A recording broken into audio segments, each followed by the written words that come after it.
ಮಿತ್ರರೇ ನಮಸ್ಕಾರ. ಇದು ಟಿವಿ ವಿಕ್ರಮ. ನಾನು ಡ್ಯಾನಿ ಪಿರೇರ, ಹಳ್ಳಿ ಮೈಸೂರು.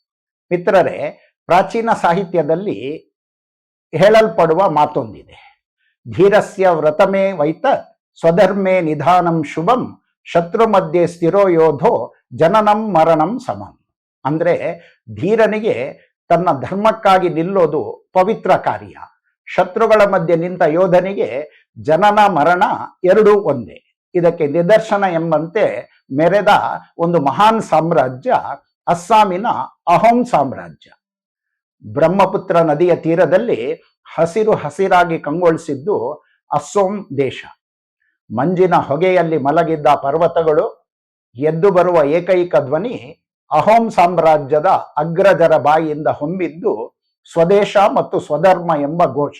ಅದೊಂದು ಕಾಲ. ಉತ್ತರ ಪೂರ್ವ ಭಾರತದ ಬಾಗಿಲು ಎಂದೇ ಕರೆಯಲಾಗ್ತಿರ್ತಕ್ಕಂಥ ಅಸ್ಸಾಮನ್ನ ಅಹೋಮ್ ಸಂತತಿ 600 ವರ್ಷಗಳ ಕಾಲ ಕಾಪಾಡಿದ್ದ ಕಾಲ. ಮೊಘಲ್ ಚಕ್ರವರ್ತಿಗಳ ದಂಡುಗಳು ಉತ್ತರದಿಂದ ಪಶ್ಚಿಮದಿಂದ ಅಬ್ಬರಿಸುವಾಗ ಅಹೋಮ್ಗಳ ಧ್ವಜ ಮಾತ್ರ ಹೆಮ್ಮೆಯಿಂದ ಅಸ್ಸಾಮಿನ ನಭೋಮಂಡಲದಲ್ಲಿ ಹಾರಾಡ್ತು. ಅವರ ರಾಜಕೀಯ, ಅವರ ಸಂಸ್ಕೃತಿ, ಅವರ ವೈಜ್ಞಾನಿಕ ಜ್ಞಾನ ಎಲ್ಲವೂ ತಮ್ಮ ನೆಲ ಜಲದ ಬಂಧಗಳಲ್ಲಿ ಬೆಳೆದವು.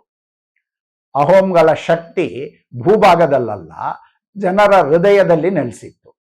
1660ರ ದಶಕದಲ್ಲಿ ಮೊಘಲ್ ಸೇನೆಯು ಅಹೋಮ್ ಪ್ರಾಂತ್ಯದತ್ತ ಮಿಂಚಿನಂತೆ ದಾಳಿ ಇಡ್ತು. ಮೊಘಲ್ ಸೈನ್ಯದ ಸಂಖ್ಯೆ, ಆರ್ಥಿಕ ಸಾಮರ್ಥ್ಯ, ಶಸ್ತ್ರಾಸ್ತ್ರ ಎಲ್ಲವೂ ಅಹೋಮ್ಗಳಿಗಿಂತ 1000 ಪಟ್ಟು ಹೆಚ್ಚಿತ್ತು. ಅಸ್ಸಾಮಿನ ಜನರು ಭಯಭೀತರಾಗಿದ್ರು.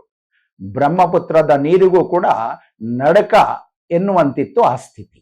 ಆದರೆ ಅರಮನೆಯಲ್ಲಿ ಒಂದು ಧ್ವನಿ ಕೇಳಿಸ್ತು: ಸ್ವರಾಜ್ಯಕ್ಕಾಗಿ ನಿಲ್ಲೋಣ, ಅಹೋಮ್ ರಕ್ತದಲ್ಲಿ ಸೋಲು ಅನ್ನೋದೇ ಇಲ್ಲ ಅಂತ. ಈ ಧ್ವನಿಯು ಬರೋ ದಿಕ್ಕಿನಲ್ಲಿ ನಿಂತಿದ್ದ ಯೋಧ ಭಾರತದ ಅಜರಾಮರ ವೀರ ಲಚಿತ್ ಬರ್ಫುಖಾನ್. ಲಚಿತ್ ಎಂಬುದು ಅವನ ಹುಟ್ಟೆಸರು. ಬರ್ಫುಖಾನ್ ಅಂದ್ರೆ ಸೇನಾ ಮುಖ್ಯಸ್ಥ ಅಂತ. ಲಚಿತ್ ಬರ್ಫುಖಾನ್ ಕೇವಲ ಮನುಷ್ಯನಾಗಿರಲಿಲ್ಲ, ಸಂಕಲ್ಪದ ಪ್ರತಿರೂಪನಾಗಿದ್ದ. ಲಚಿತ್ ಬಾಲ್ಯದಿಂದಲೇ ಅಸಾಧಾರಣ ಧೈರ್ಯಶಾಲಿ, ನದಿಗಳ ಸಾರಥಿ, ಕಾಡಿನ ಯೋಧ, ಜನರ ಗೆಳೆಯ. ಅಸ್ಸಾಮಿನ ರಾಜನು ಅವರನ್ನ ಸೇನಾ ಮುಖ್ಯಸ್ಥನ ಹುದ್ದೆಗೆ ನೇಮಿಸಿದಾಗ ಲಚಿತ್ ಹೇಳಿದ್ದ: ಮಹಾರಾಜ, ನನ್ನದೊಂದು ಮಾತಿದೆ. ನನ್ನ ಗೌರವ ನೀವು ನೇಮಿಸಿರ್ತಕ್ಕಂಥ ಹುದ್ದೆಲಿಲ್ಲ, ನಾನಿರುವ ನಾಡಿನಲ್ಲೇ ಇದೆ ಅಂತ. ಗುಹವಟಿಯ ಮಣ್ಣಿನ ಮೇಲೆ ಶಿಬಿರಗಳ ದೀಪಗಳು ಮಿಂಚುತ್ತಿದ್ದಾಗ ಲಚಿತ್ ತಮ್ಮ ಸೈನಿಕರ ಮುಂದೆ ನಿಂತು ಹೇಳ್ದ: ಅಣ್ಣ ತಮ್ಮಂದಿರೇ, ಅಸ್ಸಾಂ ನಮ್ಮ ತಾಯಿ. ಆ ತಾಯಿಯನ್ನ ಕಾಪಾಡಲಿಕ್ಕೆ ನಾವು ಬೆವರು ರಕ್ತ ಹರಿಸಬೇಕಾಗುತ್ತೆ. ಆದರೆ ಅಲ್ಲಿ ನಮ್ಮ ರಕ್ತ ಬೆವರಿಗಿಂತ ನಮ್ಮೊಳಗೆ ಹುಮ್ಮಸ್ಸು ಮೊದಲು ಹರಿಬೇಕು ಅಂತ. ಆಗ ಒಬ್ಬ ಯೋಧ ಹೇಳ್ದ: ಸೇನಾನಿ, ನಾವೀಗ ಅಷ್ಟು ಬಲಿಷ್ಠರಲ್ಲ, ಗೆಲ್ಲುವುದು ಹೇಗೆ ಸಾಧ್ಯ? ಲಚಿತ್ ನಗ್ತಾ ಹೇಳ್ದ: ಯಾವಾಗಲೂ ಬಲ ಮಾತ್ರ ಗೆಲ್ಲೋದಿಲ್ಲ, ನಮ್ಮೊಳಗಿನ ಬದ್ಧತೆ ಗೆಲ್ಲುತ್ತೆ ಅಂತ. ಅದು 1671ರ ಕಾಲ. ಸಾರೈಘಾಟ್ ಯುದ್ಧಕ್ಕೆ ಸಿದ್ಧತೆ ನಡೀತಿತ್ತು. ಬ್ರಹ್ಮಪುತ್ರ ನದಿ ಯುದ್ಧರಂಗವಾಯಿತು. ಮುಘಲ್ ಸೇನೆಯ ಭಾರೀ ನೌಕಾಪಡೆ ಜಮಾವಣೆಗೊಳ್ತು. ಅಹೋಮ್ ಸಾಮ್ರಾಜ್ಯದೊಳಗಿದ್ದಿದ್ದು ಚಿಕ್ಕ ಚಿಕ್ಕ ದೋಣಿಗಳು. ಆದರೆ ಅವರೊಳಗೆ ಪರಾಕ್ರಮದ ದಾವಾನಲ ಉರಿತಿತ್ತು. ಯುದ್ಧದ ಮಧ್ಯೆ ಲಚಿತ್ ಭಾರೀ ಜ್ವರದಿಂದ ಬಳಲ್ತಿದ್ದ. ದೇಹ ಬಗ್ಗಿತ್ತು, ಆದರೆ ಆತ್ಮವಿಶ್ವಾಸಕ್ಕೇನು ಜ್ವರ ಬಂದಿರಲಿಲ್ಲ. ಯುದ್ಧದ ಆ ತೀವ್ರ ಕ್ಷಣದಲ್ಲಿ ಅಹೋಮ್ ನೌಕಾಪಡೆ ಹಿಂದೆ ಸರಿಲು ಶುರುವಾದಾಗ ಶಿಬಿರದಿಂದ ಹೊರಬಂದು ಯುದ್ಧ ದಂಡವೊಂದನ್ನ ಹಿಡಿದು ಕಿರುಚುತ್ತಾ ಲಚಿತ್ ಹೇಳ್ದ: ಜೀವ ಉಳಿಸ್ಲಿಕ್ಕೆ ಓಡ್ತೀರಾ? ಮಾತೃಭೂಮಿಯನ್ನ ಮೊಘಲರಿಗೆ ಒಪ್ಪಿಸ್ತೀರಾ? ನನ್ನನ್ನು ನೋಡಿ, ನಾನು ಸತ್ರು ನಿಮ್ಮ ಧೈರ್ಯ ಸಾಯಬಾರದು ಅಲ್ವಾ ಅಂದ. ಜ್ವರದಿಂದ ನಡುಕ್ತಿದ್ದಂತ ಲಚಿತ್ ಸ್ವತಃ ದೋಣಿಯನ್ನ ನದಿಗೆ ಇಳಿಸ್ದ. ಉಳಿದ ಸೈನಿಕರು ಅಚ್ಚರಿಯಿಂದ: ಬರ್ಫುಖಾನ್, ನೀವು ಸಾಯ್ತೀರಿ ಅಂತ ಹೇಳಿದಾಗ ಲಚಿತ್ ಹೇಳ್ದ: ನಾನು ಸಾಯೋದಕ್ಕಿಂತ ನಾಡನ್ನ ಕಳೆದುಕೊಂಡು ಬದುಕುವುದೇ ನನ್ನ ದೊಡ್ಡ ಸಾವು.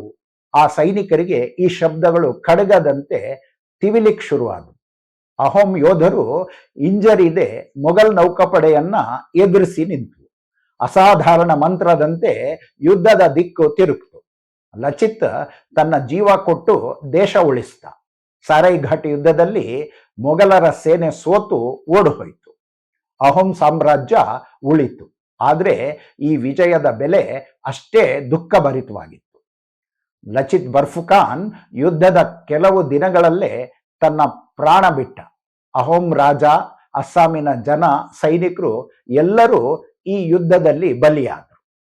ಅವರ ಸಮಾಧಿಯ ಮೇಲೆ ವೃದ್ಧ ಯೋಧ ನಿಂತು ಹೇಳ್ದ, ನಮ್ಮ ನಾಡು ಜೀವಂತ ಇದೆ, ಯಾಕೆ ಅಂದ್ರೆ ಒಬ್ಬ ವೀರ ತನ್ನ ಜೀವನವನ್ನೇ ಶಸ್ತ್ರ ಮಾಡಿ ನಮ್ಮನ್ನ ಕಾಪಾಡಿದಾನೆ ಅಂತ. ಮಿತ್ರರೇ, ಅಹೋಂ ಸಾಮ್ರಾಜ್ಯ 600 ವರ್ಷಗಳ ಕಾಲ ಭಾರತದಲ್ಲಿ ಅತ್ಯಂತ ದೀರ್ಘ ಶತಮಾನಗಳ ಕಾಲ ಆಡಳಿತ ನಡೆಸಿತು. ಅದು ವಿದೇಶಿ ಮತಾಂಧರ ಆಕ್ರಮಣಗಳನ್ನು ತಡೀತು. ಸಂಸ್ಕೃತಿ, ಕಲೆ, ವಿಜ್ಞಾನವನ್ನ ಅಭಿವೃದ್ಧಿಪಡಿಸಿತು. ಅಸ್ಸಾಮಿನ ಭಾಷೆ, ಭೂಮಿ, ನದಿ, ಸಂಸ್ಕೃತಿ ಎಲ್ಲವನ್ನ ಉಳಿಸ್ತು. ಮುಘಲ್ ಸಾಮ್ರಾಜ್ಯವನ್ನ ತಡೆದು ನಿಲ್ಲಿಸಿರ್ತಕ್ಕಂಥ ಏಕೈಕ ರಾಜ್ಯ ಎಂಬ ಗೌರವ ಅದು ಪಡೀತು.